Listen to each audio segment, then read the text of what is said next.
Hi everyone, Bob Chastain here, President and CEO at the Cheyenne Mountain Zoo. You can see we're here with Mahali, a couple other friends of ours. It's a beautiful day at the zoo. We wanted to tell you about something that's getting ready to happen. First though, I want to introduce you to Dr. John Romano. He is a little bit new to the zoo, but not really. He was been an intern at the zoo a number of years ago. He's got great relationships at CSU. You know, we worked with him in the past to help us with our most complicated procedures.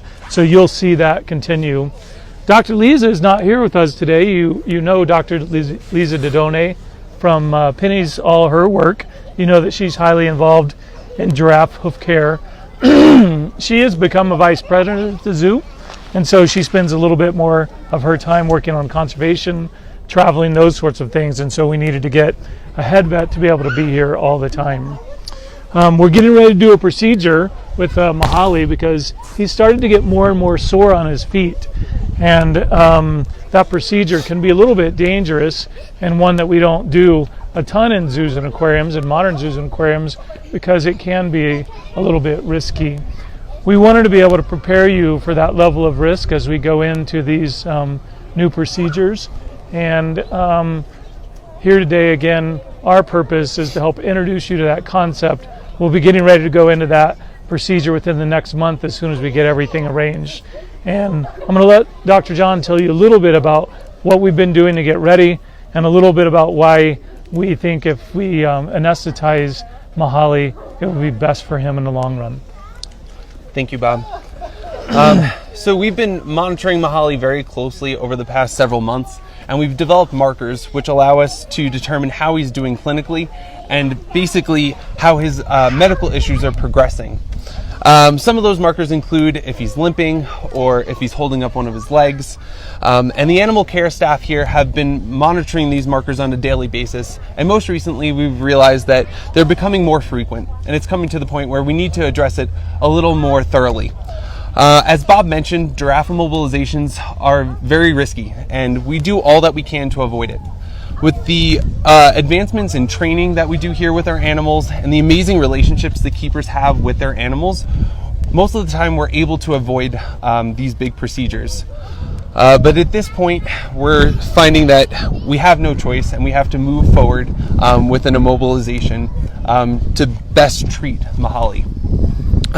This procedure will allow us to perform pretty intense treatments and therapies that we wouldn't be able to do with him awake. That being said, we have our procedure tentatively scheduled for some time at the end of this month. We're going to perform that procedure here at the Giraffe Barn, which will be closed the day of the procedure. It's an all hands-on-deck procedure, and we plan on, we've enlisted a team of experts, including Cheyenne Mountain Zoo's veterinary staff, Mahali's keepers, and animal care manager Jason, a team from Colorado State University Veterinary Teaching Hospital, and a farrier team with expertise in zoo animals. In the meantime, we're going to keep Mahali as comfortable as possible with oral medications, pain medications, and anti-inflammatory medications. We will provide you weekly updates every Wednesday up until the procedure, which should be scheduled by the end of this month. In the coming weeks, we'll tell you more about how we're planning for the procedure, how the treatments we plan on administering should help, and how Mahali's doing along the way. Thank you for tuning in, and thank you so much for all your well wishes for Mahali and our team as we undertake this very risky but very necessary procedure. We'll see you next time. Just one last thing from me. Thank you again for all the support at the Cheyenne Mountain Zoo. Come out and see the giraffes. You can see Mahali is moving around the yard. He's still doing pretty well. But again, with the keepers looking more closely at him, you'll see more and more as we reveal that this is a necessary procedure that we would like to be able to do in order to have him have the best prognosis long term. So again, thank you. Thank you for all your support. Please help welcome Dr. John. He'll be an important member of our team, and this is not new territory for him because he's been at the Cheyenne Mountain Zoo before. Thank you again. Have a great day.